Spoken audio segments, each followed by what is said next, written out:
Chapter 1 Benny's Plan. The whole Alden family sat on the front porch reading. It was one of those hot vacation days in June. Supper was over, and the sun had not yet set. Plenty of light to read, said Benny as he took his favorite book to his favorite seat in the corner. Jessie and Violet, his sisters, were already sitting in the porch swing. Henry, the oldest of the Aldens, was just home from college. He sat in one easy chair, and Grandfather sat in another.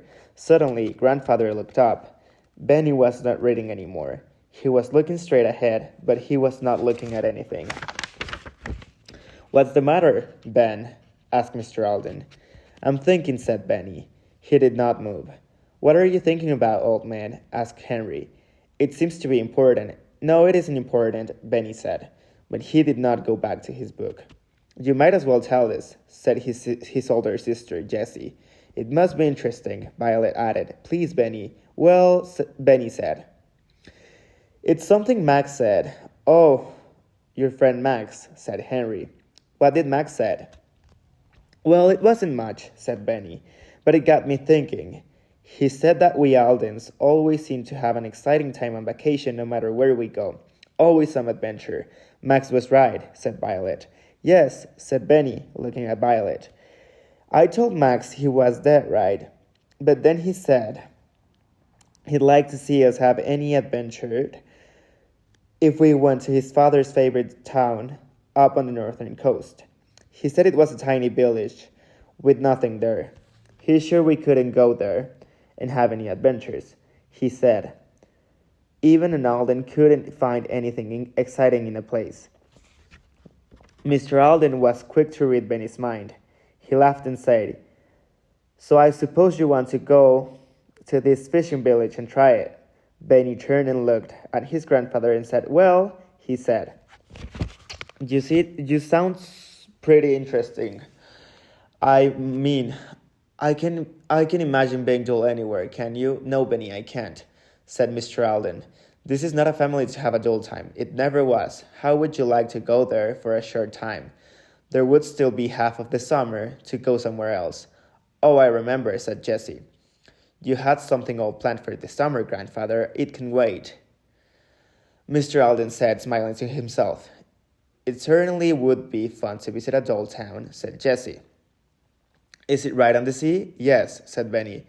It's an island, high tide, with water on all sides, but at low tide, the ocean goes out and leaves a roadway made of rocks and gravel.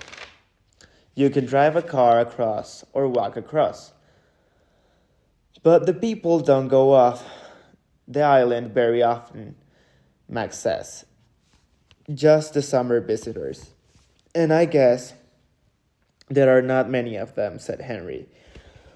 "Where do the visitors go?" asked Violet.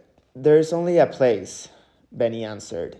"It's something like an old country hotel with 6 rooms for summer fishermen like Mac's father. The village is tiny. There's a schoolhouse and a store. This isn't a post office. There are houses for the people who live there, and a sardine factory where they work. They use the schoolhouse for town meetings, and that's all." Grandfather looked around the family. "If you all want to go, I'm ready, but every one of us must want to go." "Of course we do, Grandfather," said Henry. "It will be fun to prove old Max is wrong. We have exciting times just by ourselves." "We'll show Max," said Benny.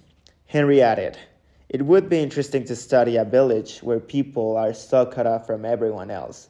I might even write a paper on it." "What's the name of the village?" asked Grandfather. "Maybe I know it from an old fishing trips." "Maybe we do," said Benny. "You know a lot of things. It's called Port Elizabeth."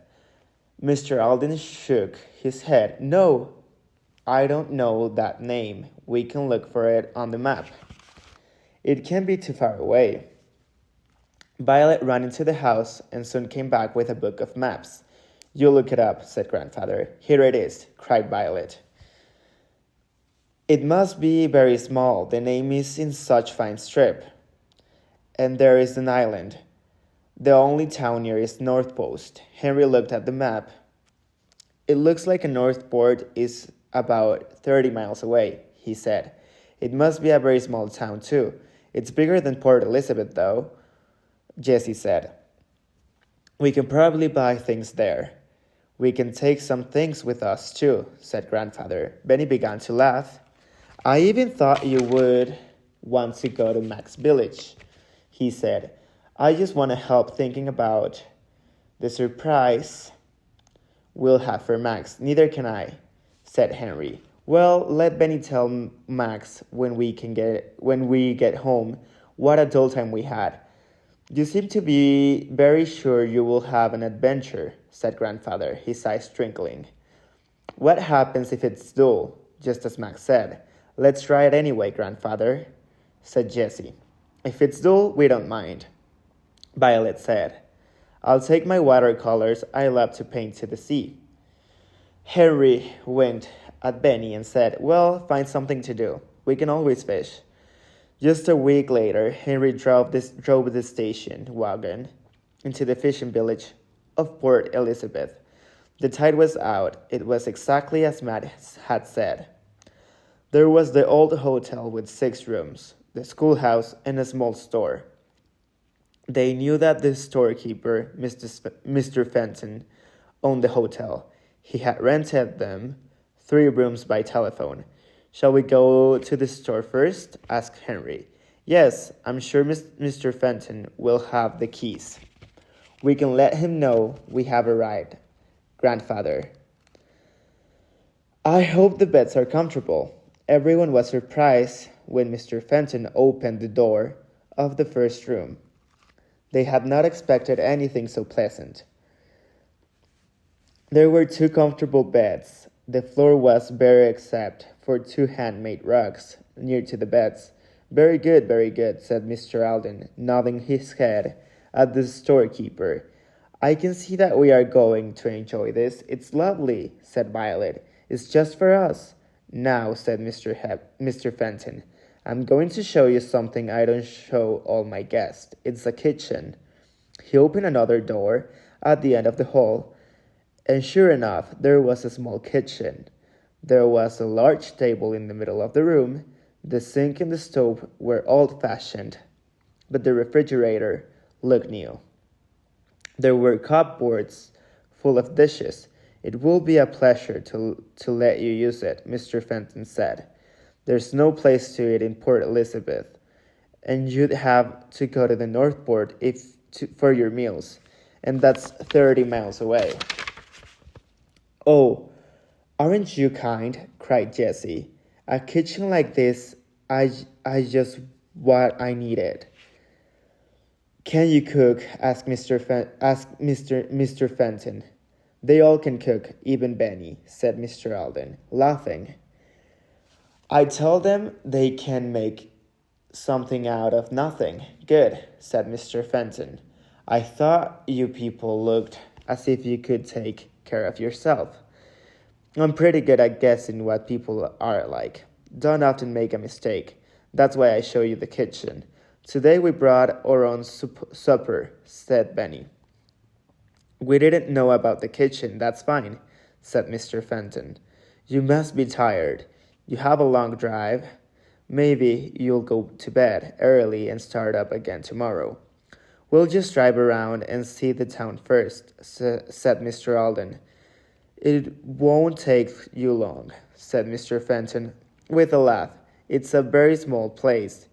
Henry drove slowly along the sandy road by the ocean. 2 large wharves stood out in the water.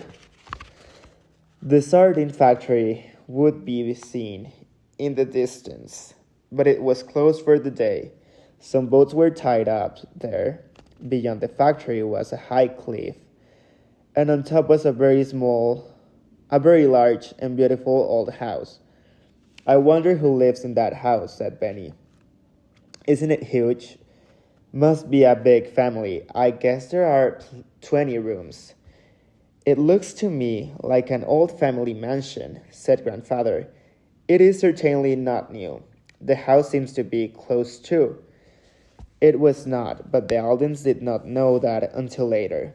The road curved around past the cliff, past the store and a row of fishermen's houses, and back to the hotel. That was all there was to see, except for the schoolhouse. A great many bushes and trees stood between the schoolhouse and their hotel. The schoolhouse had once been painted white, but much of the paint had worn off. On top there was a belfry with a bell in it. Listen, said Benny. Is that the school bell ring? Oh, Benny, Jessie said. What an imagination. Violet looked hard at the building. She said, I think it's pretty little school. That big chimney, it's a queer shape, isn't it? And so it proved to be. We have done the town, said Grandfather. That is all there may be. Max is right, Benny, and it is dull. Well, maybe, said Benny. We haven't been here so long. Anyway, I'm hungry. You shouldn't be hungry, said Jessie. She looked at her watch. Then she looked up in surprise. It's 5:30, she exclaimed. I thought it was about 3 o'clock. It's a long time since we stopped for lunch, said Henry. Let's get unpacked and have a supper. The girls were delighted. They put the straw basket on the kitchen table and opened it. They took out chicken sandwich, pickles, cheese, donuts, and potato chips. Benny ran over to the store to get cold milk. Grandfather had hardly had time to unpack when he heard Violet call, Supper! The children sat on the benches, but Grandfather had a chair at the head of the table. This reminds me of a surprise island, said Henry. Only there we didn't have a real table. We used 2 barrels with a bird across them. One thing is the same, said Benny. I'm starved. Let's begin. Even else must have been hungry too. The food was soon gone. Then the boys went to their room to unpack, and the girls to another. Grandfather had a big room alone. The hotel was so near to the ocean that the splash of the waves kept them awake for a while. But they loved the sound of waves and quickly fell asleep. The Aldens did not know they would meet a wonderful friend and find some people who were not friendly at all.